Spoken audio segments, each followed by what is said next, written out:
Ken, lots of times deals happen spur of the moment. Other times there's deals that have been a continuous negotiation. Would you categorize the acquisition of the two players? Is this something you've been working on a while with Pat Verbeek? Yes. I mean, many of these people that have moved and are going to move, I've been talking to the managers over the last couple of weeks on a regular basis.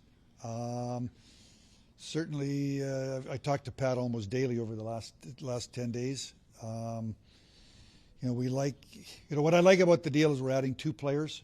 Both are versatile. One shoots right and can play right wing center, both penalty kill. Adam shoots left, can play left wing or center. Maybe he tries right wing.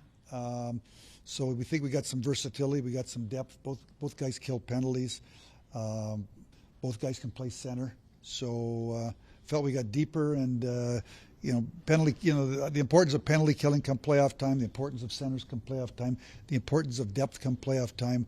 Were all factors in ultimately the decision to make the deal. Talked about the versatility, and ultimately the coach sets the lineup. Do you and your management staff have an idea of where you actually want to see those guys fit in? I haven't. I've talked to Chris, on an ongoing basis over the last number of days as we've led up to this. So he's aware that we were trying to put this deal together. So I haven't exactly talked to him where he thinks they're going to fit. They're all flying. They're both flying in tonight. They'll both be at practice tomorrow morning, and I'll talk to Chris here tonight. But I'm looking forward, just like you are, to see what he's looking for line combinations. I haven't really had a chance to talk to him about that. By our count, you have 7 centermen among your top 12 now. Yeah. Do you like that? As somebody had said, you can never have enough centermen. So you know what they.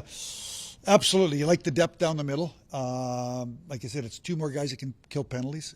I believe they were number 1 and number 2 in terms of time on ice for penalty killing with Anaheim. Special teams are critical in come playoff time. And, I think, this time of the year, obviously, teams are making the moves that they're making because we're all planning that we'd like to be playing into June. And if you're going to be playing into May and June, you need depth. You're probably going to have some injuries, and you need people to step in. So having 7 center icemen obviously gives us real good depth down the middle. Speaking of depth and injuries in the playoffs, do you have enough powder left to find a defenseman out there? Obviously, if you look at the way the deal's done, we've got Henrique at 25 cents on the dollar. We've got Carrick at 50 cents, so we do have some money, some cap space left. So going to continue to work the phones here tonight, tomorrow, and through Friday, and see if we can do anything else. I'm not sure if we are or we aren't, but I'm going to keep working the phones. Sam cleared? Is he going down? Sorry. Yes, I just talked to Sam here a short while ago. He cleared. He's going to go home. I told him to give him a couple of days with his family, and then he's going to join Bakersfield. I told him I'm going to be in Abbotsford on Tuesday to watch Bakersfield play at Abbotsford, and he'll certainly be in the lineup that night for sure, if not sooner. How did that factor into the decision? Like, he's a pretty popular guy around here. I've been at it for a long time. You can't go in popularity contests, unfortunately. Sam's going to be back. I told Sam, I can't tell you, at the very latest, he'll be back when the cap counting ends. Depending on how much cap space we've got left, and we accrue space maybe sooner, I don't know. We're going to have to, as Mark asked, depending on what we do or don't do, if we don't do anything, we've got some space, and maybe he'll be back sooner. If we do something, that's going to affect how all these other decisions are made. You asked about a defenseman. Do you think?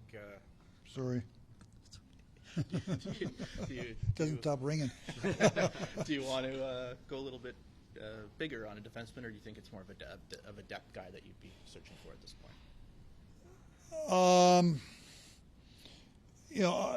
I am going to continue to talk to teams about another defenseman, a veteran defenseman.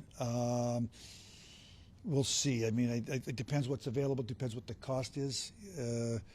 Obviously, spent some draft capital over the last 2, 3, 4 years, and again today. So, cost will factor in. We like the 6 that we've got. I would think that if we do something, we're bringing in somebody to be number 7. how aggressive are we with draft capital for someone to come in here be a number 7. So we'll see. I don't know. We'll see what the next 48 hours brings. And both players are rentals, at least for now. But giving up a first rounder, was it more palatable that you got 2 guys out of that to give up first? Yeah, I mean, here's how first off, we're bringing in 2 players. We're trying to win now. We're trying to get deeper. I think you guys, the time is now. That's why we're doing these things. And obviously it's an opportunity. Both guys are unrestricted free agents. It's an opportunity to get to know them, watch them, and as we get into the off season, make a decision whether they like Edmonton and how it's working out for them, and vice versa, if we think they fit us going forward. So I know the first round pick was really important to Pat Verbeek. We've kind of gone back and forth a lot here over the last 10 days, and ultimately I guess the way the deal come down was to get both players cut in half. He gets what he wants, and we added 2 players. We got a little more cap space to spend, a little more flexibility. Whether we spend this, if we don't spend it, then I know that whether it's Sam or Broberg or we want to have somebody excuse me, from the American League play some games between now and the end of the year, it gives us that flexibility.